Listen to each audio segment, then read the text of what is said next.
rassemblons-nous pour le louer. Vers notre Dieu faisons monter nos voix pour élever sa majesté.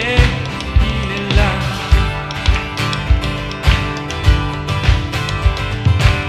Pour effacer notre péché, il accepta d'être cloué au bois. Jésus seul pouvait triompher à la croix.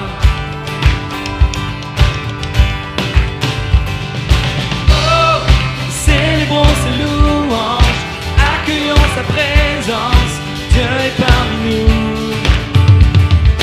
Oh, bénissons le Seigneur, proclamons sa grandeur, il est parmi nous.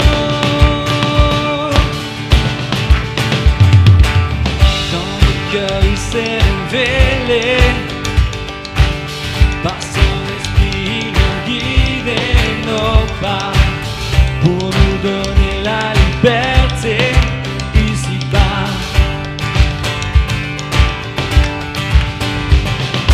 Oh, célébrons ses louanges, accueillons sa présence, Dieu est parmi nous.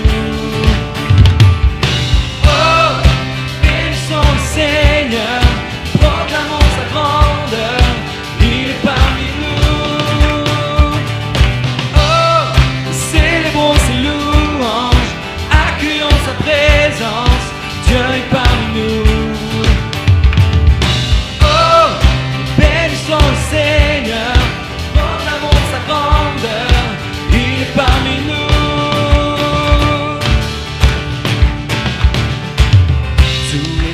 Et les nations, dans chaque génération, proclameront son saint nom. Jésus, le prince de paix, le tout-puissant bouclier, il est le ressuscité. Acclamons, acclamons le Créateur, levons nos mains en l'honneur de notre libérateur. Ensemble élevons nos voix et poussons des cris de joie vers Jésus le roi des rois. À vous. Oh, célébrons ses louanges, accueillons sa présence, Dieu est parmi nous. Oh, bénissons le Seigneur, proclamons sa grandeur, il est parmi nous.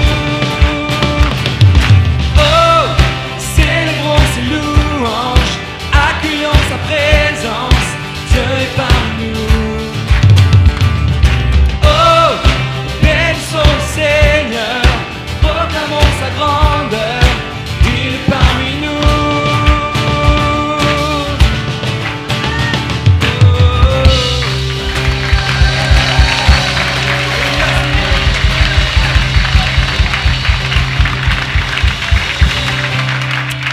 Amen. Alléluia. Prenez place. Bienvenue à chacun, à chacune. Il est bon d'être ensemble ce matin.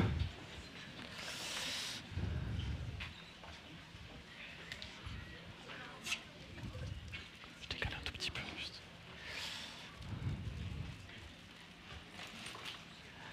Voilà. Avant d'ouvrir la parole de Dieu ce matin, j'aimerais qu'on ait une petite pensée, qu'on peut-être n'hésitez pas à marquer aussi votre attention.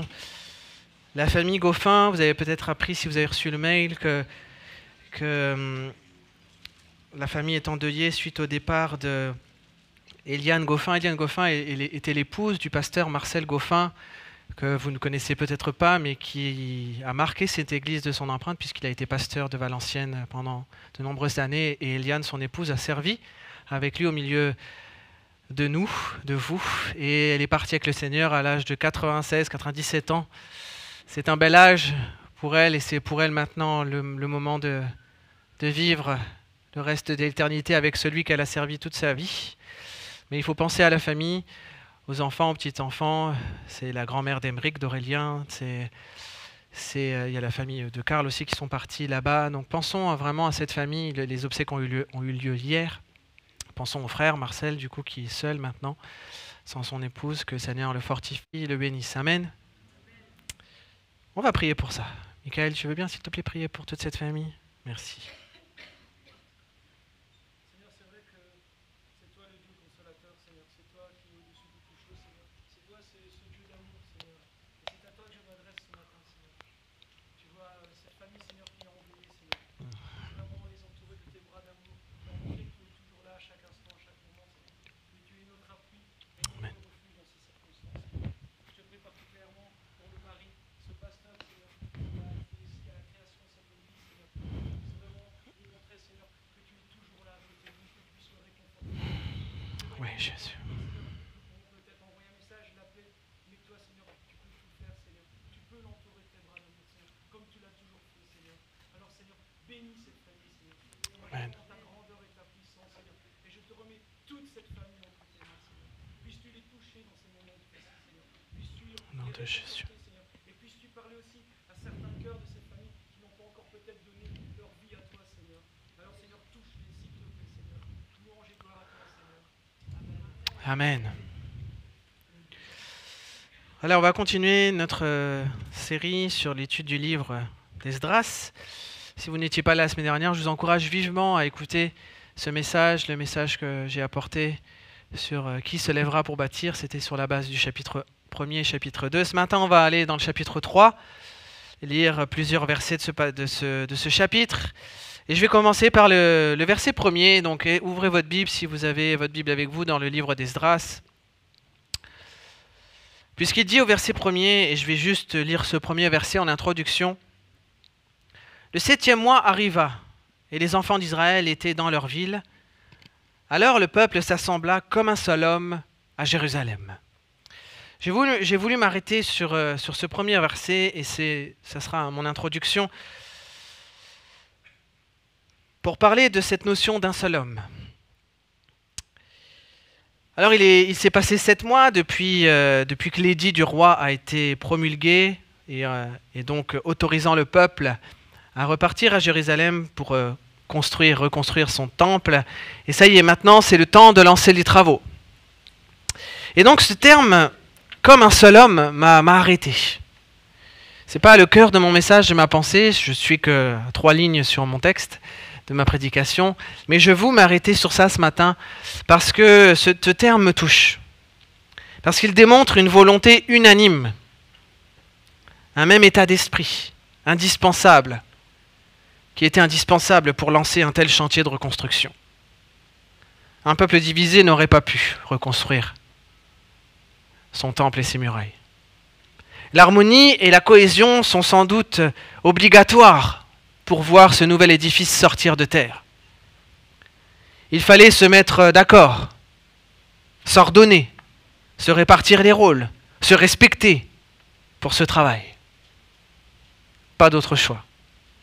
Vous savez, quand vous appelez une entreprise, quand vous demandez à une entreprise de venir travailler chez vous pour faire des travaux, etc., souvent, et c'est un terme que j'ai retenu, on vous envoie une équipe. Vous ne savez pas si dans cette équipe, il y aura Pierre, Paul, Jacques. Vous ne pouvez pas choisir les personnes. Mais vous savez simplement que c'est cette équipe qui a été réquisitionnée, qui est qualifiée, qui est habile dans ce que vous avez besoin. Et l'équipe sera composée des personnes nécessaires pour les travaux. Au point même qu'il arrive que si l'un des membres de l'équipe est absent, le chantier doit s'arrêter. C'est pas vrai ? Parfois, c'est jusqu'à ce point-là. Et ça me parle parce que, mes frères, mes sœurs, en introduction de ce message, je veux nous rappeler que l'unité de l'esprit, et quand je dis l'unité de l'esprit, je parle de nos esprits, est indispensable pour bâtir, pour édifier l'Église de Jésus. Et comme pour la question de l'éveil, j'ai parlé la semaine dernière de cette question d'éveiller nos esprits, de ce réveil dans notre esprit, le défi ne vient pas au niveau du Saint-Esprit. Nous sommes déjà unis dans l'Esprit de Dieu. Amen. Ce matin, nous sommes un spirituellement. Le même Esprit qui a ressuscité Christ habite en nous. Il n'y a pas plusieurs Saint-Esprits. Nous avons un Esprit qui habite en nous tous. Nous sommes unis dans l'Esprit de Dieu. Amen. On est d'accord déjà sur ça?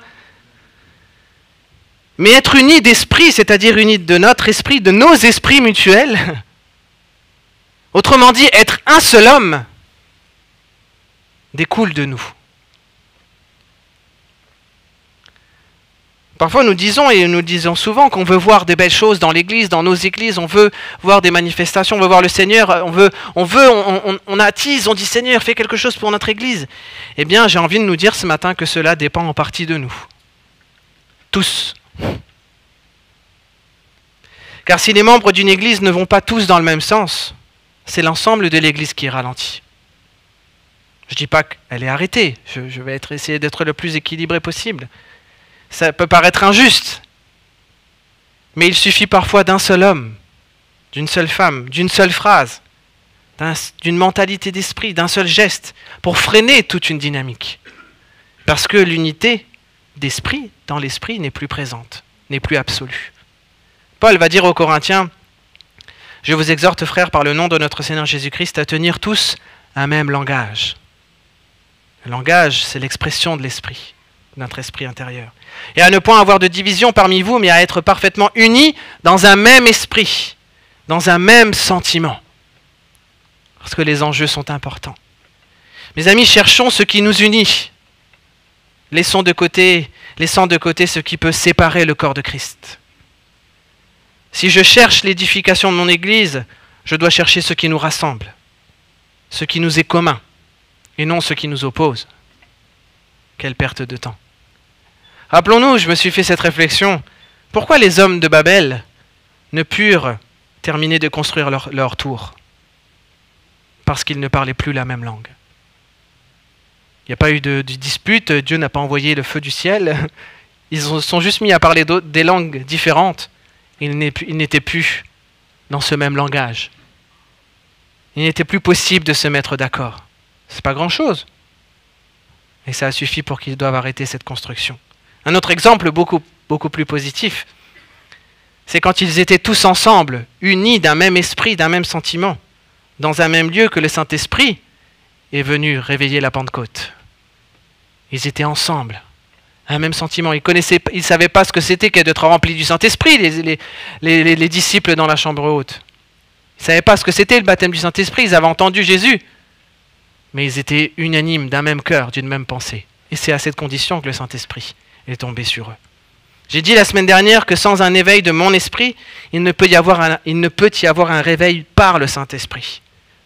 Eh bien, je dirais ce matin qu'il ne peut y avoir au milieu de nous une action puissante du Saint-Esprit que si nous sommes unis d'esprit et de cœur. Est-ce qu'on est d'accord sur ça? Là, j'ai fait que l'introduction de mon message. Mais c'est l'une des premières pierres pour aller vers les fondations. Il faut être ensemble, mes frères et sœurs. Il faut être un d'esprit. Il faut être unis. Alors maintenant que cette première base est posée, reposée, nous pouvons aller au cœur de ce chantier de construction et on va lire le verset 2, on va lire jusqu'au verset 7.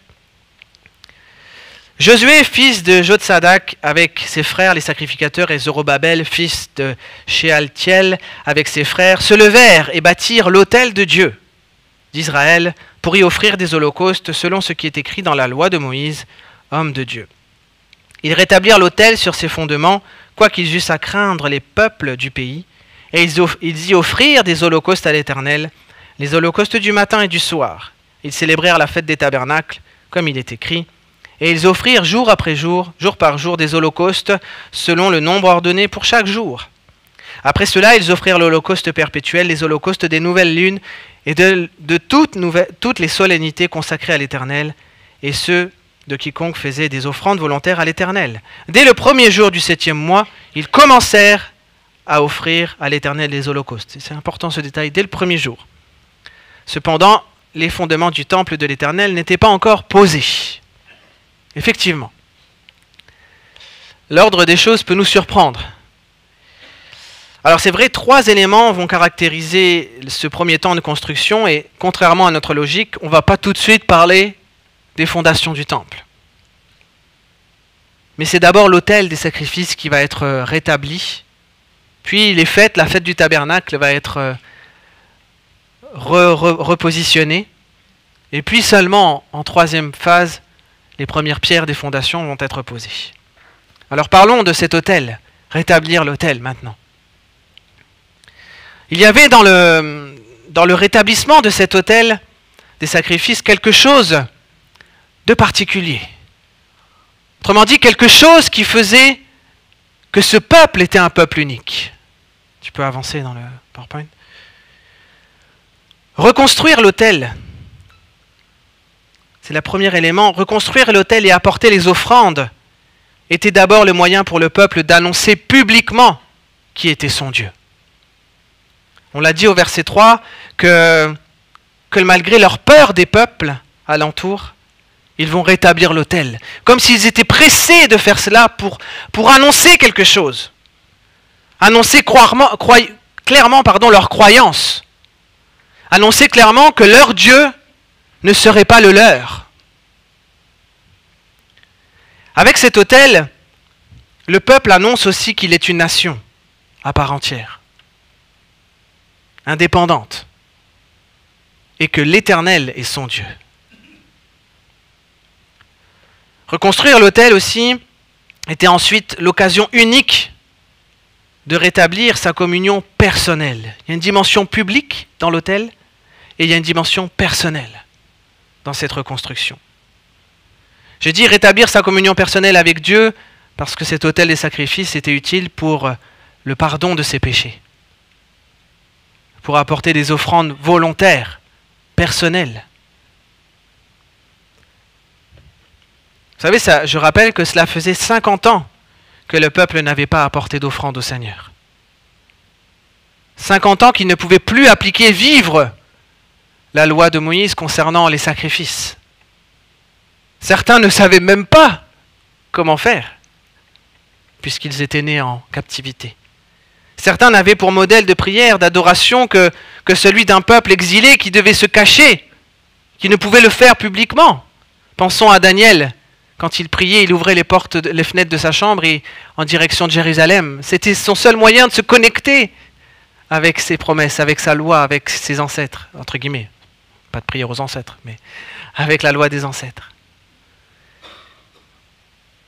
Et pire encore, le modèle qu'avait Israël en captivité était le modèle d'un peuple babylonien idolâtre. Rappelons-nous de ces rois qui étaient les spécialistes pour construire des statues et demander au peuple d'adorer, d'apporter des sacrifices, des offrandes. C'était ça le modèle. Il fallait reconstruire, déconstruire et reconstruire ce qu'était véritablement d'apporter une offrande au Seigneur. Et il fallait donc, avant toute première pierre, reconnecter avec l'Éternel, en tant que nation et en tant qu'individu. Reconnecter en démontrant son obéissance, sa soumission à la loi, à la parole de Dieu. La volonté du peuple par cet autel est aussi de dire à son Dieu qu'il ne voudrait pas reproduire les erreurs des générations passées. Rappelons-nous que c'est parce qu'ils ont désobéi 50 ans en avant, qu'ils ont adoré d'autres dieux, qu'ils se sont retrouvés exilés. Ce nouveau peuple, cette nouvelle génération, en rétablissant l'autel, veut affirmer qu'elle ne veut pas refaire les erreurs de ses pères. Et ils affirment donc que l'Éternel sera leur seul Dieu. Plus de compromis.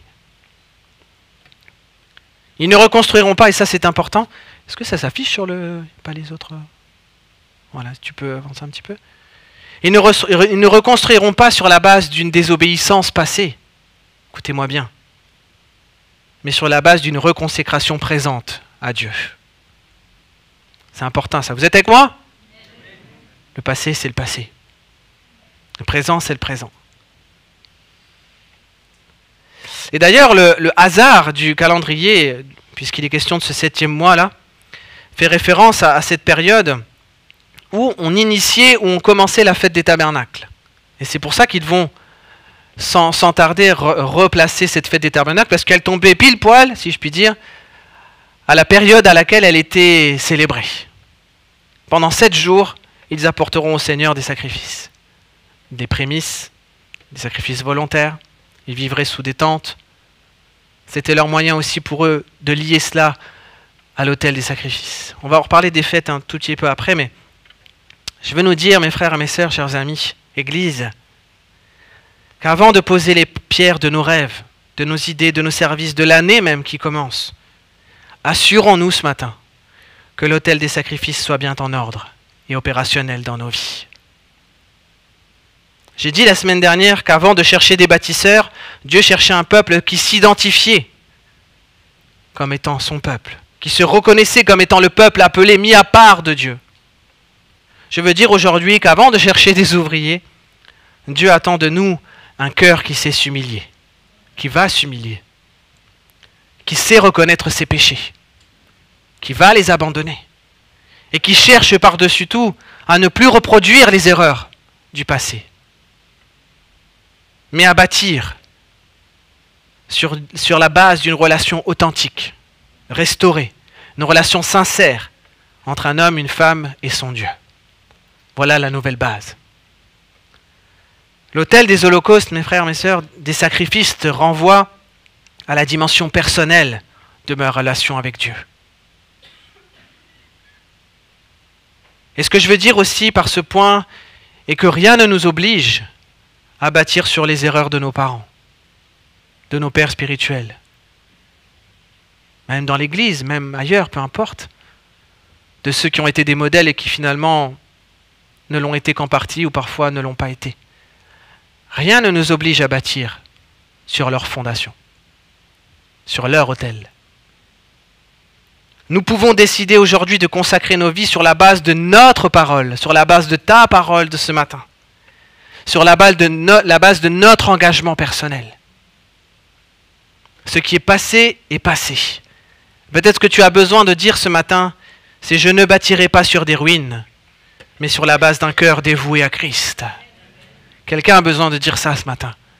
Je ne bâtirai pas sur des ruines, mais sur mon cœur qui est consacré, reconsacré au Seigneur. L'adoration que je devrai au Seigneur n'attendra pas et ne dépendra pas du reste de l'Église, mais elle commencera dans l'intimité de ma vie avec Jésus. Quand je suis seul devant mon autel, dans mon cœur, il n'est pas question de faire des autels dans vos maisons, mes frères et sœurs, on est d'accord ?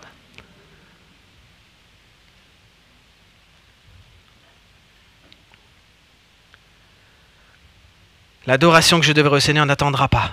Elle commence maintenant devant cet autel. Je ne peux pas trop m'étaler sur ça, mais la dimension d'adoration, de louange est très importante. C'était les Lévites qui étaient en première ligne, qui vont initier beaucoup de choses, et peut-être on aura l'occasion d'en parler. Mais la louange, la place de la louange est tellement importante aussi sur cette dimension intime de la relation avec le Seigneur. Aussi, je continue, nous devons ce matin, en tant qu'Église, là de Jésus je parle, affirmer clairement notre position spirituelle. C'est aussi pour cela que nous voulons rétablir l'autel. Rétablir nos positions spirituelles. Vous savez, aujourd'hui, c'est le Saint-Cordon. Si vous ne le savez pas, je vous l'annonce. C'est un peu plus facile cette année pour se garer, peut-être. Mais en faisant cet acte de procession, ceux qui marchent dans la rue de Valenciennes annoncent leur position spirituelle. Annoncent qu'ils adorent, qu'ils vénèrent. Annoncent leur croyance. Ils apportent leur autel tout au long des rues de Valenciennes. Mais nous, mes frères et sœurs, ce matin, plus que jamais, aujourd'hui et tous les jours, nous devons clairement affirmer notre position en élevant l'autel à Jésus-Christ. Un autel d'adoration, un autel de louange, un autel de repentance s'il le faut. Mais il faut annoncer notre couleur, notre bannière ce matin aussi, mes frères et sœurs. Ceux qui sont autour de nous, peut-être peuvent nous faire peur, mais nous craignons qu'une seule personne, c'est notre Dieu, et nous l'aimons. Même si le monde autour de nous peut nous impressionner, nous intimider, nous tenter, nous oppresser, nous choisissons sans ambiguïté d'adorer un seul Dieu, l'Éternel, notre Sauveur et Seigneur Jésus-Christ. Amen. Pas de compromis. On ne se laissera pas soudoyer, intimider. En bâtissant cet autel, on veut que ceux qui sont autour de nous sachent que mon Dieu s'appelle Jésus-Christ, qu'il est vivant, qu'il est unique, incomparable. Je n'ai pas à craindre les menaces, les chantages. Et c'est aussi cela, rétablir l'autel dans nos vies. C'est se garantir de notre sécurité absolue face à tous nos ennemis, face à toutes les tribulations. Voilà pourquoi ce peuple a construit son autel et voilà pourquoi nous devons et nous voulons reconstruire, s'il le faut, maintenir, entretenir cet autel de sacrifice dans nos vies, dans notre environnement personnel. Amen. Je continue avec ces fêtes et je vais y aller plus... Je m'étendrai un peu moins sur les fêtes, mais ce qui m'a touché dans ces fêtes, l'image en fait de cette fête des tabernacles est forte parce que 7 jours durant, déjà on l'a lu, ils vont le faire tout de suite, dès le premier jour, ils ne vont pas attendre, mais 7 jours durant, le peuple vivrait sous des tentes et il consacrerait ce temps au Seigneur en offrant toutes sortes d'offrandes. Ça me touche parce que ce peuple revenu avait à peine repris possession de ces terres. À peine commençait-il à goûter aux fruits de ces terres. Et pourtant, il ne tarde pas à donner les prémices de ses fruits, de ses récoltes, et à accomplir cette loi qui était perpétuelle. Elle a été coupée pendant 50 années, mais il est hors de question d'attendre une année de plus. C'est aujourd'hui que je veux rétablir cette obéissance à cette fête. Rétablir l'autel dans nos vies, et c'est ce que représente cette fête des tabernacles, n'est pas un acte ponctuel, événementiel. C'est un acte continu, qui est représenté par ces 7 jours qui pour moi me font penser aux 7 jours d'une semaine. Vous savez, c'est tellement dommage d'attendre le culte du dimanche, d'attendre le bout du bout, quand on n'en peut plus, d'attendre parfois le temps de Sainte Seine, pendant que les gobelets passent dans les rangées, c'est là où on se dit, bon, il faudrait peut-être que je fasse le point de ma semaine. Est-ce que ça a été? Est-ce que Seigneur, quelle note tu me donnes, Seigneur, ce matin? Est-ce que c'est la moyenne? Est-ce que c'est 7, 8, 9 sur 10? Et c'est là qu'on se repent, qu'on se met devant le Seigneur. C'est pas un peu tard, mes frères et sœurs? C'est encore le bon moment, peut-être, on va se dire. Mais 6 jours se sont passés où nous aurions pu apporter au Seigneur l'offrande d'un cœur qui se repent, qui se reconnecte, qui se reconstruit volontairement avec son Seigneur. Et nous pourrions du coup profiter de ce temps du dimanche, non pas pour apporter des sacrifices de culpabilité pour nos péchés, mais venir simplement à la maison du Seigneur avec le reste du peuple pour adorer le Seigneur et pour célébrer la joie d'être de ses enfants. C'est pas vrai? C'est dommage d'aller à l'église, d'être là ensemble dans un état de tristesse, de cœur, alors qu'on devrait être arrivé à l'église simplement pour dire mais merci Seigneur, cette semaine elle a été comme ci, cela, mais si je suis là ce matin, c'est pour la joie, c'est faire la fête avec toi. C'est plus pour régler ce que j'aurais pu régler ce matin, hier, avant-hier. Rétablir les fêtes, ces fêtes représentent pour moi, et je l'espère pour nous, l'atmosphère que nous choisissons de donner à notre relation. Ce n'est plus la captivité, c'est la joie.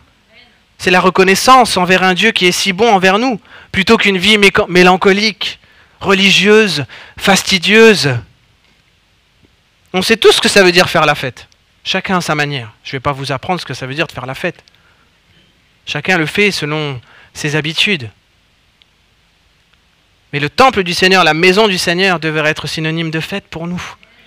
Parce que nous avons réglé, parce que nous avons reconnecté, parce que nous avons déposé, parce que nous avons offert au Seigneur ce qu'il fallait avant, pour que notre cœur soit dégagé, pour que notre sourire soit à nouveau sur le visage, et pour que nous puissions à nouveau célébrer le Seigneur. Je continue et j'avance. Je vous ai dit, je restais peu sur ces notions de fête, il y aurait tant de choses à dire encore, mais je vais arriver sur les fondations maintenant. 7 mois vont encore s'écouler par la suite pour que les premières pierres de fondation soient posées. Sans doute qu'il fallait du temps pour préparer le chantier, il fallait faire venir du bois, vous pouvez le lire dans les versets qui suivent, du Liban, etc. Il y avait plein de choses à mettre en place. Et nous apprenons plus tard, et ça c'est très important dans le cœur, dans la pensée maintenant que je vais vous partager, au chapitre 6, nous apprenons que la hauteur du temple va changer. Alors que le premier temple mesurait 15 mètres de hauteur, je vous épargne les autres dimensions, je vais rester sur la hauteur. Alors que l'ancien temple mesurait 15 mètres de hauteur, ce nouveau temple devra mesurer 30 mètres de hauteur. 15 mètres de plus. Autant dire, ceux qui sont spécialistes vont me dire, bah oui, forcément, on ne peut pas mettre les mêmes fondations que 50 ans en arrière. C'est logique. La question des fondations ne peut pas être prise à la légère. Au contraire, il faudra construire sur des fondations plus solides pour voir la beauté de ce nouveau temple se lever. Et c'est ce que le prophète Agé, je vous partageais ce verset la semaine dernière à la Sainte Seine, le prophète Agé va dire que la gloire de ce nouveau temple sera plus grande, plus belle, la beauté de ce nouveau temple sera plus belle que l'ancienne. Il faudra construire des fondations solides, je l'ai dit. Et ce que je veux nous dire ce matin, et j'insiste et retenez cette parole, mes frères et sœurs, l'intensité de notre vie chrétienne dépend de la solidité de nos fondations. L'intensité que tu veux voir, la grandeur, et je dis ça sans orgueil, vous comprenez, l'étendue de ma vie chrétienne dépend des fondations. Nous regardons souvent comment avoir une vie chrétienne épanouie, exaltante, puissante. Et ça pourrait parfois s'apparenter à de l'apparence. Autrement dit, nous cherchons, et c'est louable, et c'est humain, et c'est pas mauvais, mais nous cherchons comment élever, comment progresser, comment monter des étages dans notre vie chrétienne. Dans sa hauteur, nous cherchons à ce que la hauteur de notre vie chrétienne augmente. C'est pas mauvais, c'est très bon, heureusement, je préfère ça que quelqu'un qui cherche à se déconstruire. Mais le Seigneur peut nous dire qu'il ne pourra peut-être pas nous donner plus.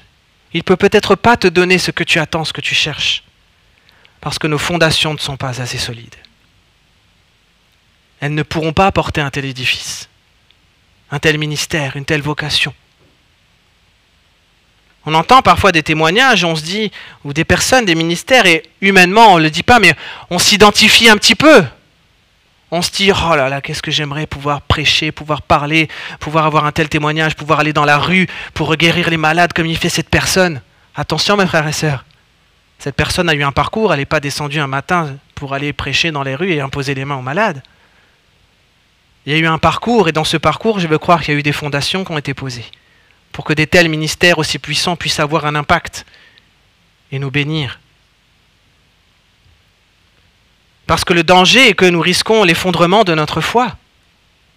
Là où c'est paradoxal, où nous pensions l'affermir, mais parce que nous avons délaissé. Nous avons passé rapidement sur les fondations. Le nouveau temple ne pouvait reposer sur ses anciennes fondations. Il lui en faudrait de nouvelles. L'Église de Jésus n'est plus posée sur les fondations de la loi de Moïse uniquement, simplement, mais sur une fondation plus solide, Jésus-Christ lui-même, qui est l'accomplissement de la loi. Mais sur quoi notre vie est-elle fondée aujourd'hui? C'est la question que je vais nous poser. Sur quoi ta vie est-elle fondée? Sur quoi es-tu en train de construire ta foi, ta vie chrétienne? Quand le peuple a posé les premières fondations du temple, il est dit, continue avec moi au verset 10, il dit que lorsque les ouvriers posèrent les fondements du temple de l'Éternel, on fit assister les sacrificateurs en costume avec les trompettes et les Lévites, fils d'Asaph, avec les cymbales, afin qu'ils célèbrent l'Éternel d'après les ordonnances de David, roi d'Israël. Ils chantaient, encore une fois la place de la louange est tellement importante, chantaient, célébrant et louant l'Éternel par ses paroles, car il est bon, car sa miséricorde pour Israël durera toujours. Et tout le peuple poussait de grands cris de joie en célébrant l'Éternel, parce qu'on posait les fondements de la maison de l'Éternel. Qu'est-ce qui est dit dans ce passage-là? C'est que par ce chant et cette louange, le peuple déclare que les fondations de son temple sont posées sur la grâce infinie de l'Éternel, sur la bonté et la miséricorde de l'Éternel. Voilà les fondations du temple de Jérusalem. Plus que des pierres, elles sont basées sur la bonté de l'Éternel et sa miséricorde qui dure de génération en génération. Voilà les fondations de notre temple. Vous pouvez déjà vous approcher, Théo, l'équipe. La fondation de l'Église et de nos vies doit, écoutez-moi bien, doit et devra toujours être notre salut en Jésus-Christ. Je dirais même la joie du salut accordé par Jésus-Christ. Vous savez, parfois le salut, c'est arrivé dans mon cœur hier soir pendant que je m'entraînais dans mon message avec Phoebe, et je ne l'ai pas noté, mais je vais le redire ce matin. Le salut, ce n'est pas juste une expérience. La fondation de l'Église, ce n'est pas juste des expériences, aussi belles soient-elles. On peut vivre une expérience forte avec Jésus. Peut-être en avez-vous entendu des personnes ont peut-être une révélation, un miracle dans leur vie de Jésus, mais ils ont lâché la main de Jésus. Parce que c'est resté une expérience. Ça n'est pas devenu la fondation de leur vie. Le salut en Jésus-Christ. C'est pas la fondation de l'Église, ce n'est pas nos expériences aussi belles soient-elles. Ce n'est pas non plus la grandeur de notre connaissance théologique. Et c'est bon de connaître, et on en reparlera dans quelques temps, parce qu'Esdras va remettre en place l'étude, l'enseignement de la parole, de la loi, mais c'est dans un deuxième temps. On peut avoir une grande connaissance, un érudit des textes, et pour autant avoir des fondations qui sont fragiles. La fondation d'une église, la fondation d'un peuple, la fondation de ta vie, c'est ton salut, accordé par la miséricorde de Dieu à ton égard. Ça peut paraître peu, mais non, c'est tout pour nous, le salut. On n'aurait rien besoin de plus que le salut.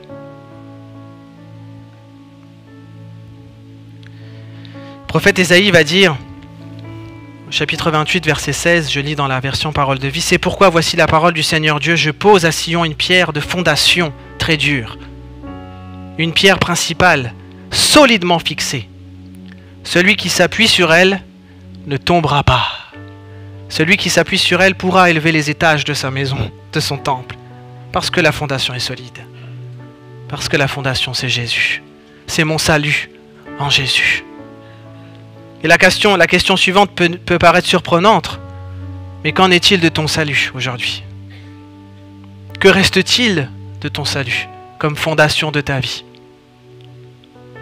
Oui, j'ai donné mon cœur au Seigneur il y a des années, mais c'est loin.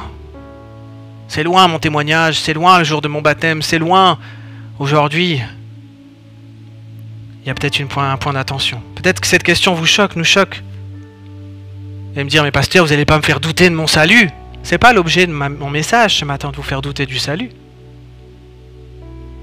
Mais de savoir quelle place il tient dans votre vie, dans notre vie. Mais pourtant, peut-être quelqu'un se pose et pourrait se poser cette question. Que représente ce salut pour toi aujourd'hui? Où est ton assurance de ton salut? Ton espérance de ton salut? La joie de ton salut? La reconnaissance de ton salut? Est-ce que nos actes, nos modes de vie sont accordés avec cette grâce, cette miséricorde que Dieu nous a accordée pour nous sauver de la perdition éternelle? En pensant au salut, disons-nous toujours, comme ces hommes et ces femmes vont dire, oui, l'Éternel a été bon pour moi, et sa miséricorde dans ma vie l'a été, elle est encore manifestée pour moi. Ou vivons-nous le salut comme quelque chose de très lointain, de passé, ou comme quelque chose qu'on réaborde quand c'est le temps de Sainte Seine, encore une fois, et puis on l'oublie après? Ou vivons-nous aussi le salut comme simplement un moyen de dire « j'ai péché, je peux aller demander pardon, c'est bon, comme ça je suis toujours sauvé », de déculpabiliser de nos péchés, sans même plus être affecté par nos comportements. Parce que c'est ça le salut dans nos vies. Ce n'est pas que la question de pécher ou de ne pas pécher, mais c'est notre réaction face au péché. Mes frères, mes sœurs, on va prendre le temps de prier maintenant. Parce que notre fondation, votre fondation est peut-être touchée. Et ce n'est pas juste les fondations. C'est tout un temple entier qui commence à se fissurer. Peut-être que ta vie est comme fissurée. Et parfois on va très vite en disant oui, mais c'est à cause des épreuves que j'ai vécues, c'est à cause de l'adversaire, c'est à cause des tentations, c'est à cause de ce qu'on m'a dit, de ce qu'on m'a fait. Peut-être, mais peut-être pas seulement. Peut-être parce que pendant que l'adversaire était en train de t'accabler, d'attaquer ta maison, de fissurer, d'essayer en tout cas d'ébrécher ta maison, il aurait fallu que tu regardes l'état de tes fondations. Et c'est peut-être ce qu'il faut ce matin, pour nous. Ne cherchons pas à réparer des brèches qui s'ouvriront à nouveau, mais retournons aux fondations de notre foi, de notre relation à Christ, et remettons la pierre du salut de Jésus-Christ à sa place première. Peut-être que quelque chose a bougé dans les bases de ta foi. Peut-être que tu as perdu quelque chose dans la base de ta foi. Laisse les fissures. Laisse les briques qui tombent de ton toit. Tu pourras t'en occuper après. Mais creuse d'abord un peu. Creuse dans ton cœur. Creuse dans ta relation. N'hésite pas à éclaircir un peu le contour de ta maison pour voir si la fondation de ton salut n'est pas en péril. Encore une fois, c'est beaucoup plus qu'une question de dire je suis sauvé ou perdu. Tu peux être sauvé, te considérer sauvé, et pour autant, ton salut peut être comme écorché, comme brisé dans ses fondations. Il va falloir aller dans les fondements de ta vie maintenant. J'aimerais qu'on puisse prier ensemble, qu'on puisse fermer nos yeux. Il y a tellement de choses que j'aimerais encore dire, mais je voudrais prendre le temps ce matin de prier avec vous, pour vous, ensemble. Sur ces deux aspects particuliers de nos vies. Et d'abord nous interroger et nous interpeller sur l'autel de ta vie. Qu'en est-il de cet autel dans ta vie, utile pour confesser tes fautes, reconnaître tes fautes et laisser le Saint-Esprit te pardonner, te purifier?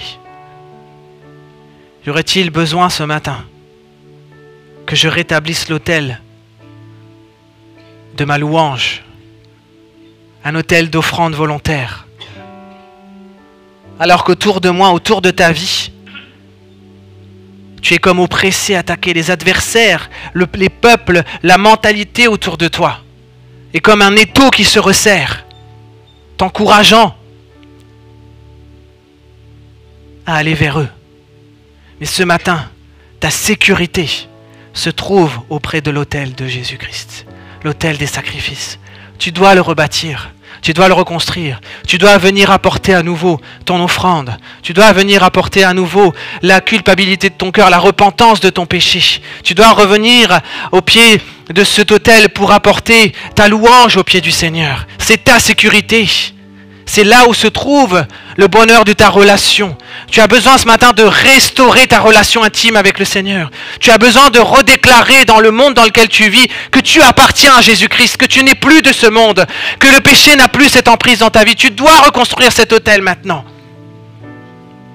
Et on va prendre un temps de chant dans quelques instants et tu pourras t'approcher pour qu'on puisse prier ensemble, peut-être prendre position ensemble, déclarer ensemble que mon autel est un autel pour Jésus-Christ. Tu pourras t'approcher alors qu'on sera en prière. Et le deuxième appel que je ferai, c'est sur les fondations même de ta vie. Qu'en est-il du salut de Jésus-Christ dans ta vie? Si tu n'as pas accepté Jésus-Christ dans ta vie, arrête de construire ta maison. Elle ne tiendra pas. Pardonnez-moi d'être brutal. Si tu as commencé à construire tes projets, tes rêves sans Jésus, je crains pour toi. Tu peux aujourd'hui construire sur la pierre principale. Mais si tu es chrétien, un enfant de Dieu, tu connais le Seigneur, tu as déjà 10 étages de relation, de foi dans ta vie. Mais tu ne comprends pas pourquoi tu vis certaines brèches, tu vis certaines tribulations. Tu ne comprends pas pourquoi certaines choses dans ta vie sont en train de s'émétier, de s'effondrer. Parce que le Seigneur te dit, arrête de regarder à tes fenêtres, à tes portes. Arrête de regarder aux épreuves, arrête de regarder aux tentations, arrête de regarder à ce que tes yeux voient. Il va falloir que tu creuses et que tu reviennes au fondement et que tu redéclares la puissance de la miséricorde, de la bonté de Dieu dans ta vie. Et j'aimerais qu'on puisse prier aussi ensemble maintenant. On va commencer, est-ce qu'on peut se lever tous ensemble?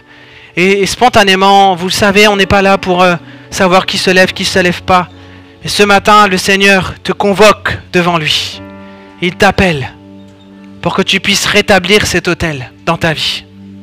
Et peut-être remettre les fondations sur la base de ton salut en Jésus-Christ. Le reste, ne t'en inquiète pas. Ne t'inquiète pas ce matin. Alléluia. Est-ce qu'on peut commencer à prier? On va commencer à chanter. On peut commencer à louer le Seigneur et approchez-vous devant. Ne résistez pas ce matin à l'appel de Jésus de vouloir reconstruire vos fondations, de vouloir vous aider à rétablir l'autel dans vos vies. Alléluia, Seigneur. Les anciens s'approcheront aussi, prier avec vous, pour vous. Confessez peut-être quelque chose ce matin. Déclarez, lâchez quelque chose ce matin. Pour que votre maison soit solide, pour que votre temple soit un temple d'honneur. Vous avez besoin peut-être de vous décharger ce matin de tout ce que les autres ont construit dans votre vie. Tout ce que vos pères, tout ce que vos enseignements, tout ce qu'on vous a appris, tout ce qu'on vous a semé dans votre cœur et qui malheureusement aujourd'hui est complètement détraqué en vous. Tu peux construire sur la base de nouvelles fondations et non plus sur celles de tes parents. Et par là, je ne dis pas que nos parents ont tout mal fait, mais il faut parfois reconnaître qu'il faut reconstruire certaines choses. Alors approche-toi. Alléluia. Et vous qui ne vous approchez pas, priez, intercédez, mes frères et sœurs. Manifestons l'unité de l'Église dans cet instant maintenant. Manifestons l'unité dans notre langage, dans la prière. Manifestons l'unité dans nos esprits et par l'Esprit de Dieu. Alléluia, Jésus. Approchez-vous bien, s'il vous plaît, sur le... Mettez-vous bien sur là, s'il vous plaît.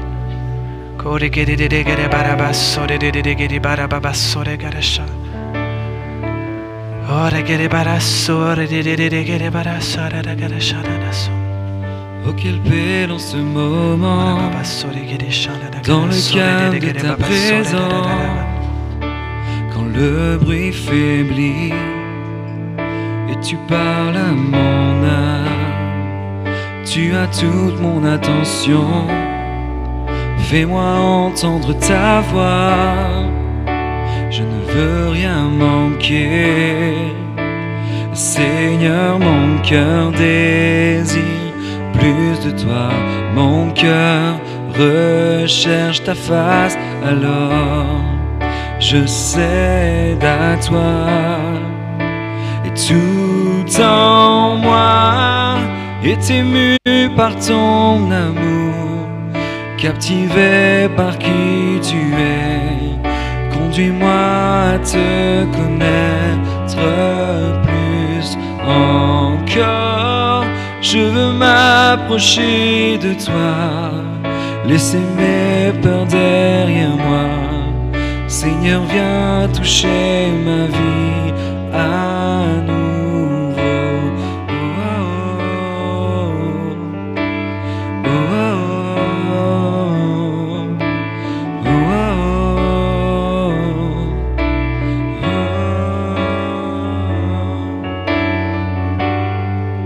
Comme le soleil à l'aurore, comme la brise dans la nuit, ta paix me restaure, tu me donnes la vie.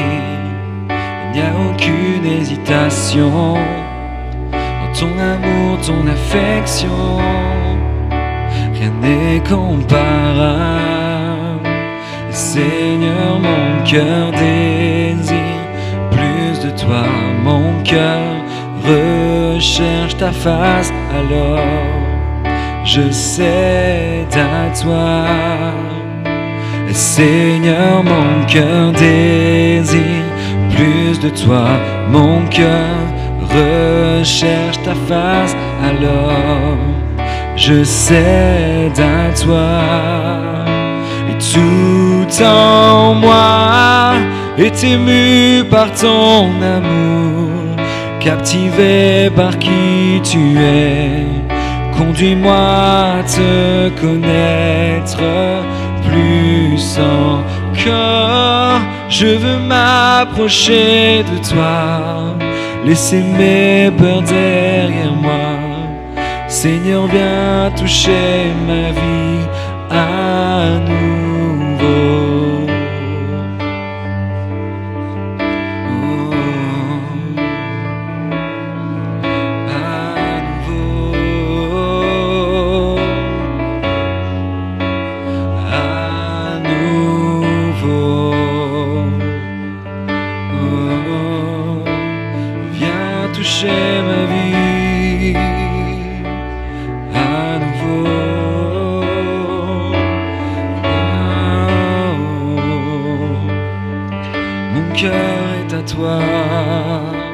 Mon cœur est à toi, Seigneur.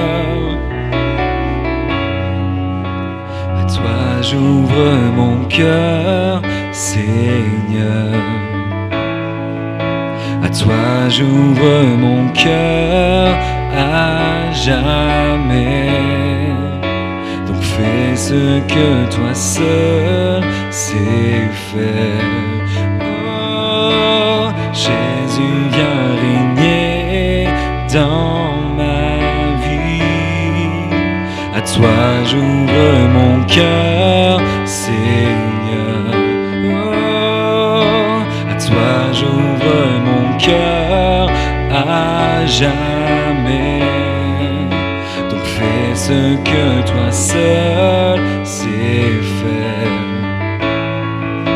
Jésus, viens régner dans ma vie.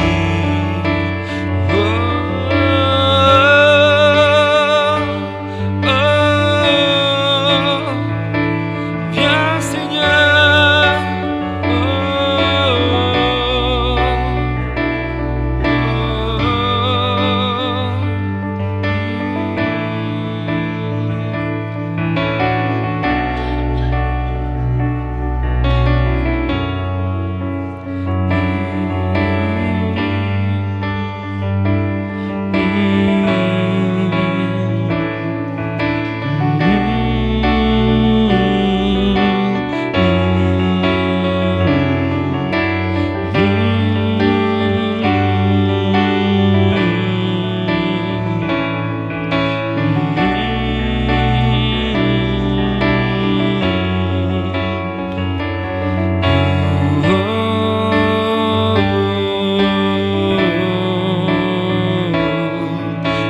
Oh,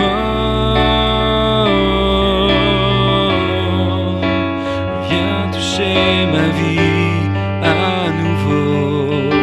Oh, oh, je t'ouvre grand mon cœur est à toi.